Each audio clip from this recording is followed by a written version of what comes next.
Bienvenue à Coram Deo. Ta famille, ta maison, ton église. Tout comme Jésus nous l'a appris, nous voulons vivre une vie d'amour, de solidarité, de compassion. Notre but, faire que Christ soit au centre de chaque famille. Et si tout ça commençait dans ta famille? Bienvenue à Coram Deo.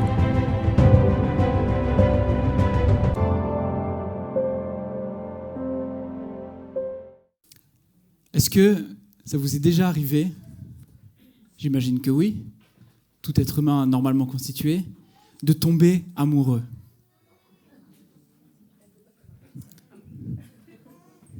Ça vous est déjà arrivé de tomber amoureux? On a tous un jour été amoureux. C'est vrai ou pas, de quelqu'un? Même si quand on était en maternelle, moi je m'en souviens quand j'étais en maternelle, je rentrais de l'école, je disais « Maman, j'ai 5 amoureuses ». J'avais beaucoup d'amour à donner. Ma mère me dit une en particulier. Je ne me souviens pas qui, mais bon, moi je les aimais toutes. On a tous un jour été amoureux, pas vrai? Que ce soit dans notre adolescence, ou même lorsqu'on devient adulte. Et qu'est-ce qui se passe lorsqu'on est amoureux? Dites-moi un peu. Des papillons dans le ventre? Vous n'êtes pas amoureux? On est tout feu, tout flamme. On veut toujours être avec la personne. On a envie de se voir tous les jours. On est d'accord? Lorsqu'on est amoureux, on ne voit plus que la personne. On ne pense qu'à elle. Parfois même, on rêve d'elle. Ouais. On veut passer du temps avec elle.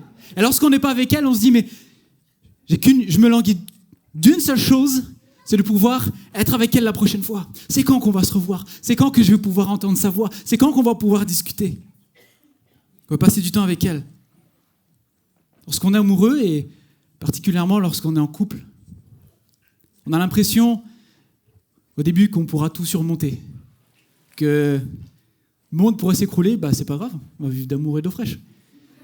On va vivre sous un pont et on sera les plus heureux du monde. Alléluia, ma femme a dit. On lui écrit, on communique. Alors aujourd'hui, c'est facile. On a WhatsApp, on a Messenger, on a FaceTime, donc on peut même se voir. Mais moi, je respecte les anciens. Les anciens qui, eux, n'avaient pas tout ça et qui passaient du temps à réfléchir. Qu'est-ce que je vais bien pouvoir lui écrire? Qui va, je dirais, l'émoustiller. Respect, mes frères. Vous étiez de vrais poètes, j'en suis certain. Moi-même, quand j'ai commencé à fréquenter Marie, je me souviens que à chaque moment, j'avais envie de l'appeler. Et je me souviens être parti en vacances.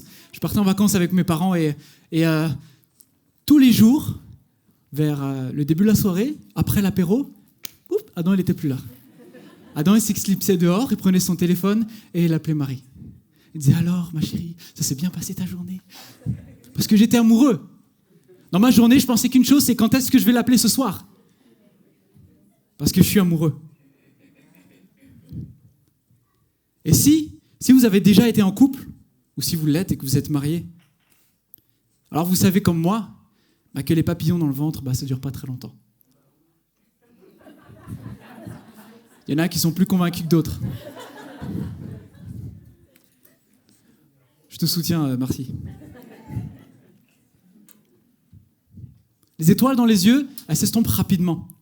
L'euphorie disparaît, l'émerveillement, la passion, le désir de l'âme d'être avec l'autre, de partager, d'être en communion, et ça en va très vite.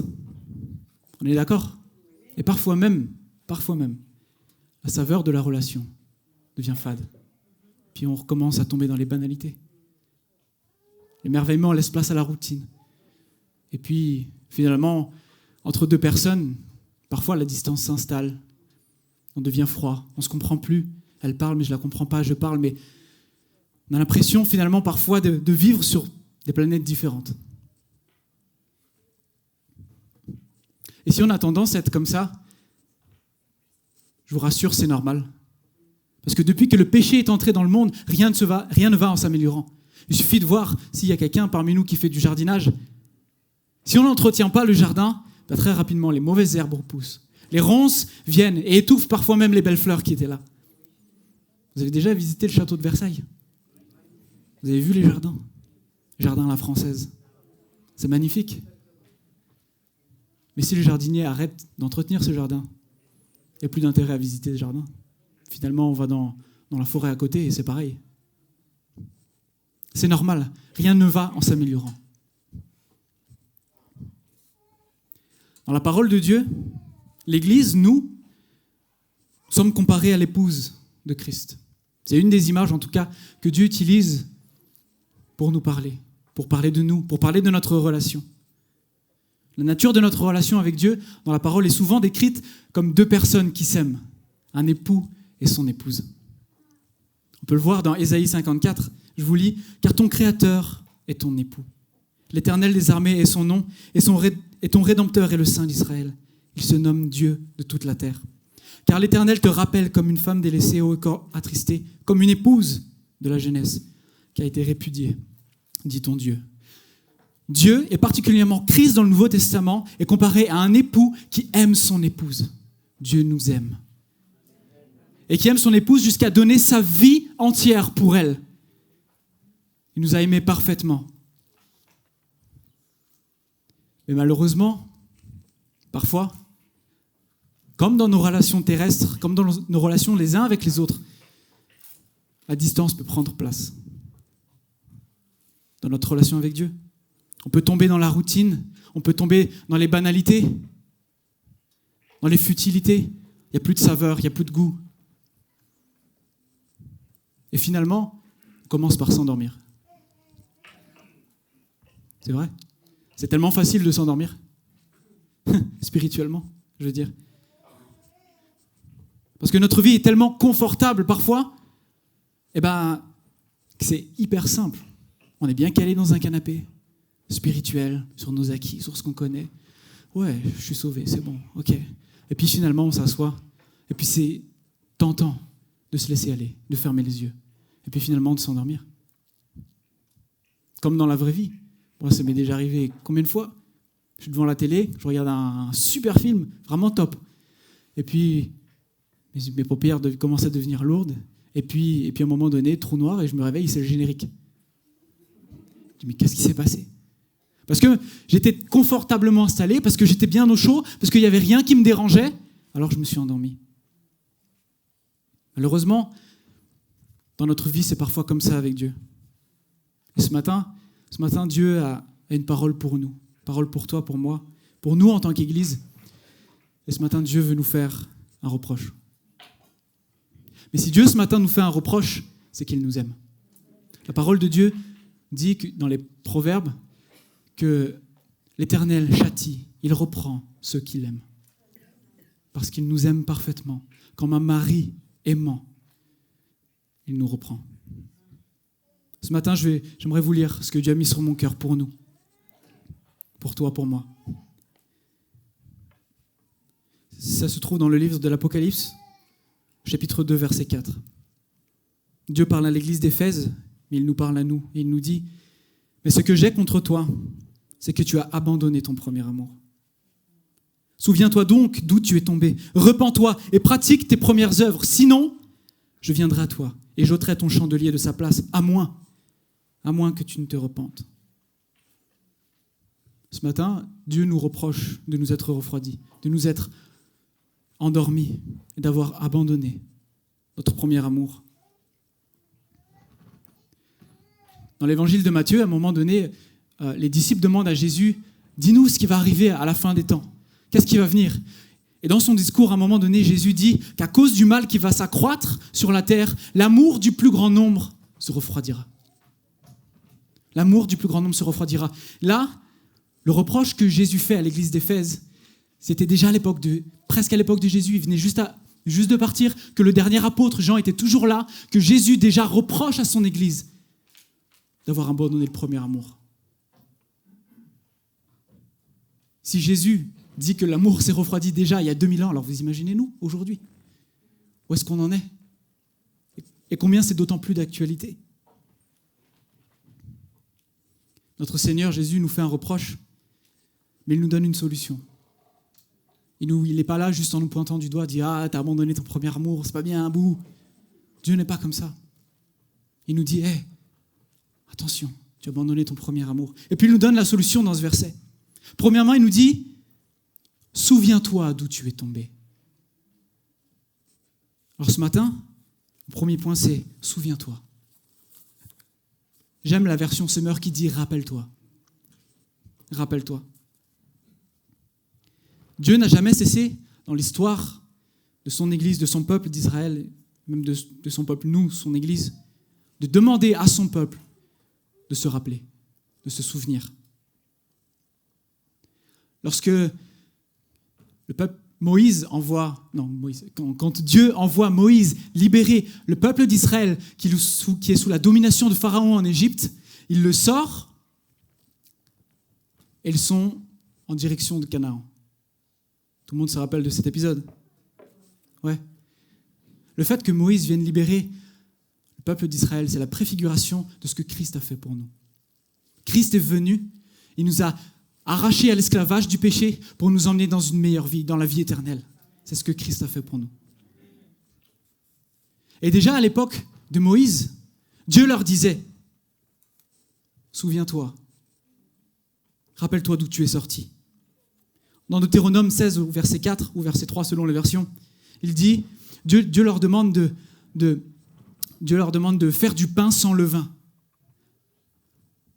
Parce qu'ils sont sortis très rapidement du pays d'Égypte, ils n'ont pas eu le temps de mettre du levain parce que ça demandait du temps, etc., etc. Mais Dieu leur dit, il en sera ainsi afin que tu te souviennes toute ta vie du jour où tu es sorti d'Égypte.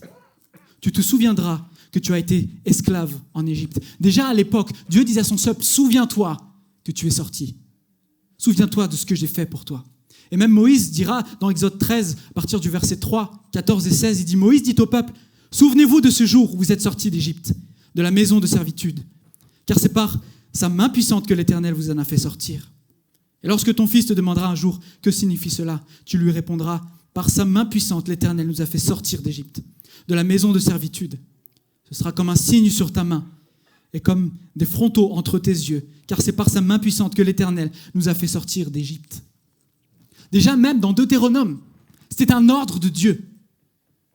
Il disait à son peuple, souviens-toi que je t'ai sorti d'Égypte, que je t'ai libéré. Bien souvent, on oublie ce que Dieu fait pour nous. Et on est ingrat. Et on ne se souvient pas. Dans le Nouveau Testament, Jude dira « Souvenez-vous des paroles qui ont été dites ». Et même Paul dira à Timothée « Souviens-toi de Jésus-Christ ».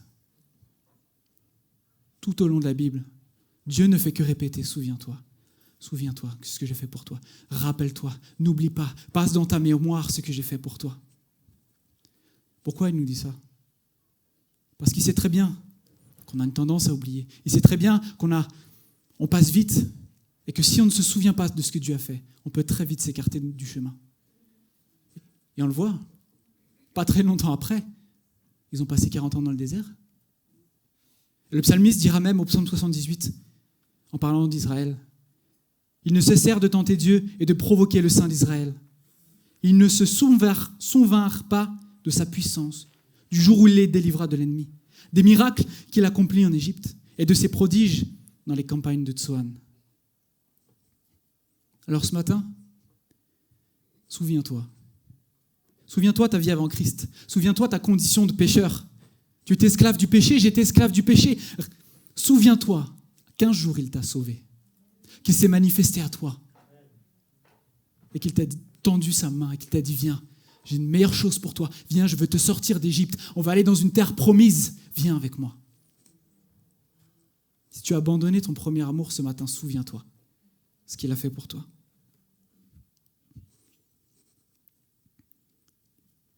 Deuxièmement, le Seigneur nous demande de nous repentir. Souviens-toi donc d'où tu es tombé, repens-toi. Repens-toi. On est Tous coupables devant Dieu. Si quelqu'un dit « je ne suis pas pécheur », il se fait menteur. Il fait Dieu menteur, dira l'apôtre Jean. On est coupable de notre froideur, de notre tiédeur, de notre manque de passion, de notre sérieux parfois, dans notre relation avec Dieu.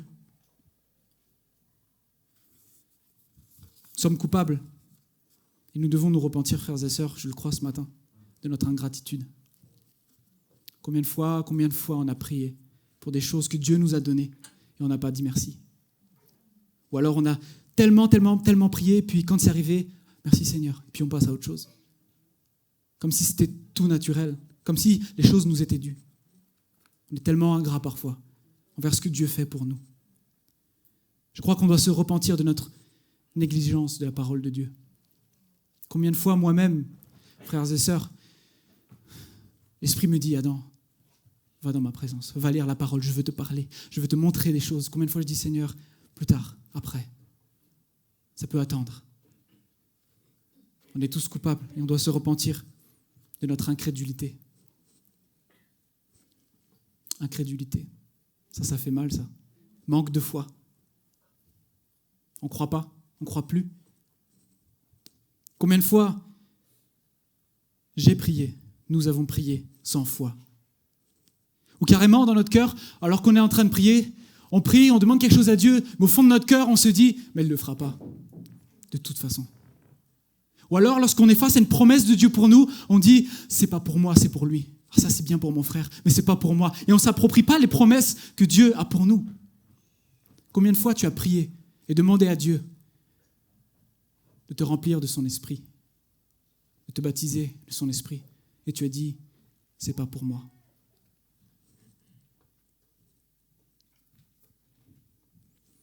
On doit se repentir, comme elle l'a dit Marie ce matin, de notre orgueil, de notre attachement à notre apparence extérieure. Combien de fois avons-nous employé plus de temps de pensée, de peine, ou même parfois d'argent et de temps à nous habiller pour aller à l'église le dimanche matin que de préparer notre cœur, préparer nos pensées pour le culte. On doit se repentir de notre manque d'amour pour les perdus. Notre manque d'amour pour les perdus. Il ne suffit pas de penser très très loin, d'atteindre les nations, mais pensez déjà aux personnes qui sont dans votre famille. Pensez aux personnes qui sont là autour de vous, vos collègues de travail, ceux que vous côtoyez régulièrement. Peut-être que lorsque tu étais au début de ta conversion, tu aimais lui parler de Jésus, puis à un moment donné, tu t'es arrêté. Tu t'es arrêté. Tu as laissé ta passion pour les âmes, pour ceux qui sont perdus, se laisser se refroidir. Devons nous repentir de notre légèreté spirituelle. Ça fait encore plus mal. Notre légèreté spirituelle. Combien de fois on use de légèreté envers Dieu comme jamais on aurait osé le faire avec un souverain de ce monde. C'est vrai, ça fait mal à entendre, mais c'est vrai. Si un souverain de ce monde venait, si un président, un roi nous demandait quelque chose, je peux vous assurer, j'en suis sûr, à part peut-être pour les rebelles, mais qu'on s'exécuterait. On dirait oui, d'accord, tu veux un café, tu veux un truc, tu veux quoi ? Et lorsque Dieu parle, lorsque Dieu nous demande quelque chose, on est tellement léger. Seigneur, d'accord, merci Seigneur, c'est super. Puis on ne le fait pas. On doit se repentir de notre hypocrisie. Hypocrisie. Combien de fois on prie, et moi-même, on prie pour des choses qu'on ne désire pas vraiment. Et on demande à Dieu des choses en fait, qu'on ne veut pas. À tel point que même lorsqu'on a fini de prier, on ne se souvient même plus de ce qu'on a demandé à Dieu. On te dit, ah là, t'as prié pour ça, et ouais, je crois, je ne sais plus. Parce que c'est des choses qui ne nous tiennent même pas à cœur. Combien de fois on était là devant la face de Dieu et on disait, Seigneur, pardon pour ci, pardon pour ça. Et puis on était comme une espèce de repentance, je peux dire, mais finalement, on demande pardon à Dieu pour des choses avec lesquelles on n'est même pas résolu de rompre. On n'a même pas envie de lâcher ça, on n'a même pas envie de couper le péché, on n'a pas envie de lâcher certaines choses. hypocrisie en face de Dieu. C'est de l'hypocrisie, ça. On est tous coupables. On est coupables de voler Dieu. Parfois, vous me direz, comment on peut voler Dieu? Tout lui appartient. Tout est à lui. Comment on pourrait voler quelque chose? On passe beaucoup plus de temps dans nos activités, dans nos loisirs, dans nos hobbies, plutôt que de passer du temps avec lui. Finalement, on vole le temps que Dieu nous donne. Et on l'utilise à nos fins. Pour nous, parce qu'on est important, parce c'est bien, il faut se reposer, il faut profiter de la vie, il faut se développer, il faut explorer tout son potentiel. C'est tellement à la mode. Tout centré sur moi. Je veux grandir, moi. Je veux être le meilleur, moi. Et on vole Dieu de son temps. Ça peut-être être dur ce que je dis, mais c'est nécessaire, je crois, de le dire. D'emmener à la vérité les choses. Parce que Dieu nous demande de nous souvenir et de se repentir. Ça fait beaucoup, peut-être. Et là, j'ai cité seulement quelques exemples, mais il y en a tellement d'autres qu'on pourrait passer toute une vie à les dire.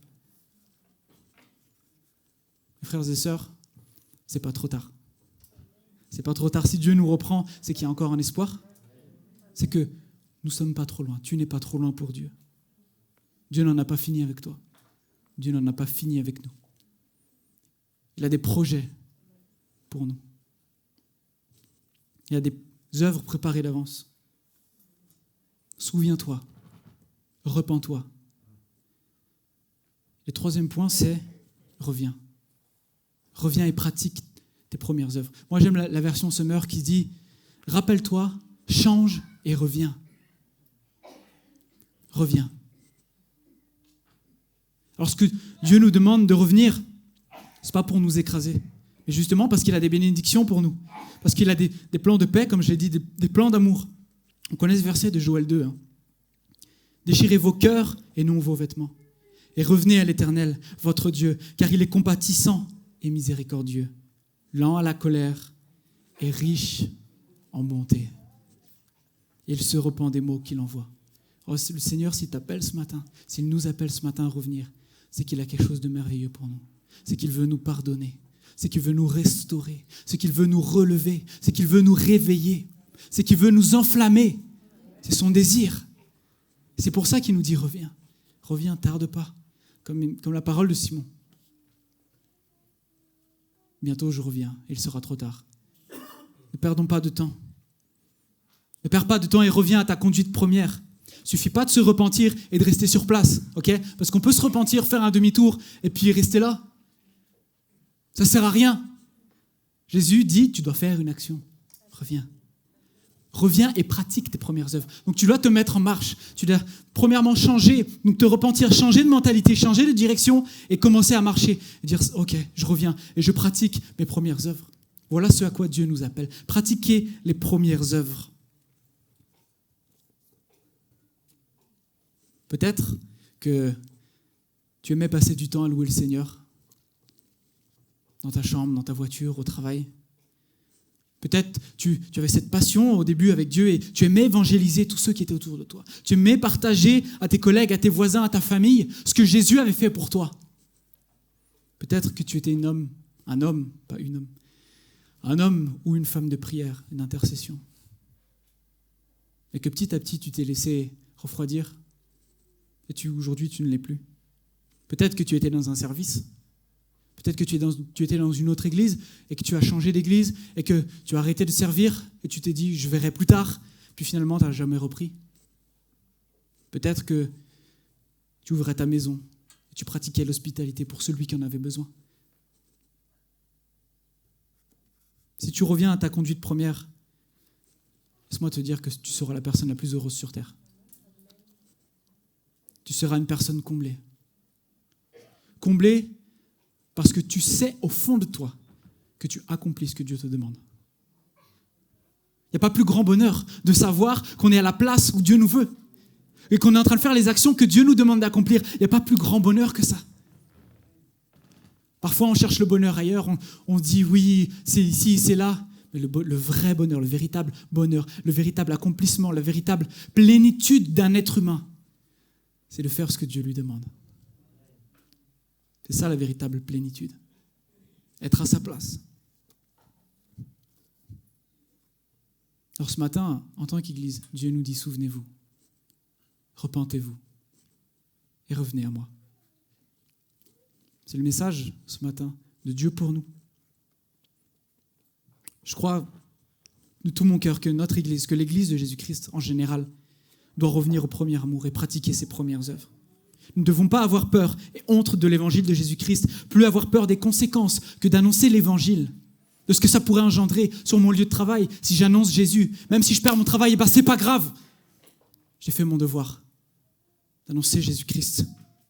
Je crois qu'on doit revenir à une église qui prie pour voir le royaume de Dieu venir sur terre et arriver sur terre. Une église qui vit dans la puissance de l'esprit au quotidien. Une église qui n'a pas peur d'imposer les mains aux malades, de chasser les démons et de ne pas être étonné que le royaume de Dieu envahisse la terre.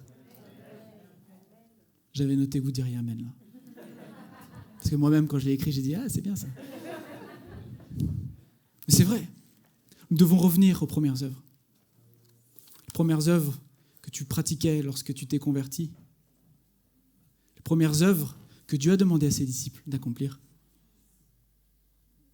De ne pas avoir peur, de ne pas avoir honte d'accomplir cela. Moi, je me souviens que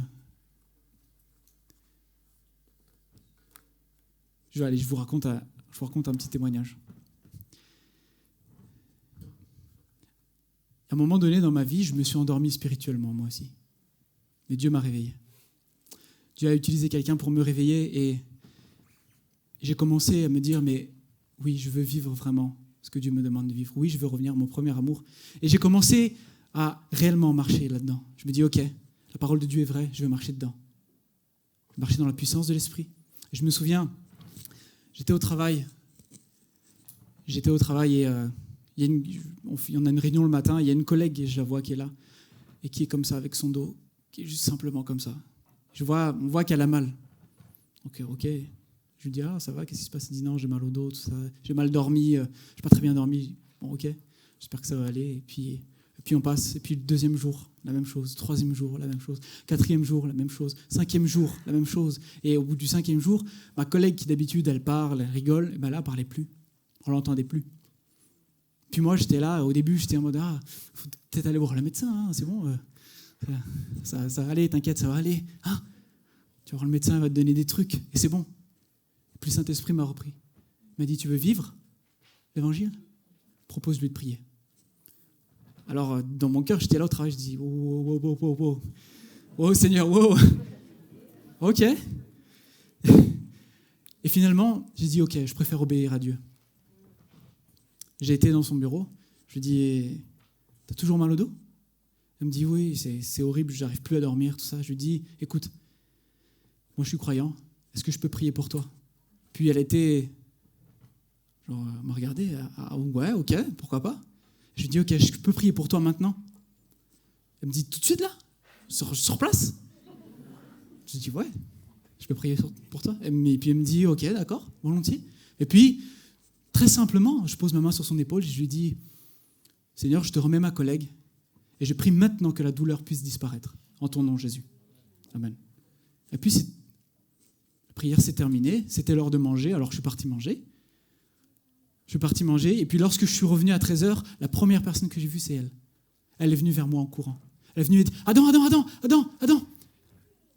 à cause du truc que tu as fait là, je n'ai plus rien. J'ai plus rien. Elle dit, c'est incroyable. Toute la journée, elle avait le smile comme ça. On est appelés, frères et sœurs, à pratiquer ces œuvres-là. Pratiquer les œuvres que Dieu nous a demandées. Celui qui est malade, allez le guérir. Celui qui est oppressé, allez le délivrer. Parce qu'il nous a oints pour ça. Parce qu'il nous a choisis pour ça. C'est vous, c'est moi qui l'a choisi pour faire ça. Il n'a pas demandé à un âne de le faire. C'est vous et moi. C'est à nous de pratiquer ça. Et une chose que je me suis rendu compte, c'est que souvent, on demande à Dieu de faire les choses. Alors que Dieu nous dit, mais c'est à toi que je demandais de les faire. Je vous donne un exemple, par exemple, prier pour les malades. Dieu nous a jamais demandé de prier pour que lui guérisse les malades. Il n'a jamais dit ça. Il a dit, allez, guérissez les malades en mon nom. Guérissez. Il ne dit pas, demandez-moi de guérir. Il a dit, guérissez. C'est ça qu'il a dit, Jésus. Mais parce qu'il nous a choisis. Et parce qu'il veut qu'on revienne à ses premières œuvres. Alors ce matin, je vais m'arrêter là. Et si tu sens le Saint-Esprit parler à ton cœur en ce moment, on va faire un appel. On ne fait pas tout le temps des appels, on ne fait pas souvent, mais j'aimerais vraiment qu'on prenne le temps. L'équipe de louange va revenir et ce matin, si tu veux revenir à ton premier amour, si tu sens dans ton cœur que Dieu te parle et qu'il te dit reviens, n'aie pas peur et reviens. On va prendre un temps, on va prier. Et comme un signe devant Dieu, je vais te demander de te lever, si c'est ton cas, et de venir devant quand on va commencer à jouer. Et on va laisser le Saint-Esprit agir et parler à nos cœurs. Je vous relis ce que Dieu nous dit.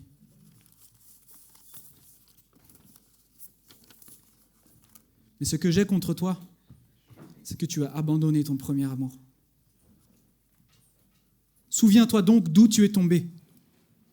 Repens-toi et pratique tes premières œuvres. Sinon, je viendrai à toi et j'ôterai ton chandelier de sa place, à moins que tu ne te repentes. Alors ce matin, que nous puissions être dans une démarche de repentance devant notre Dieu, de réelle repentance, de réel retour. Parce que Dieu a des choses merveilleuses pour nous, pour toi, pour moi.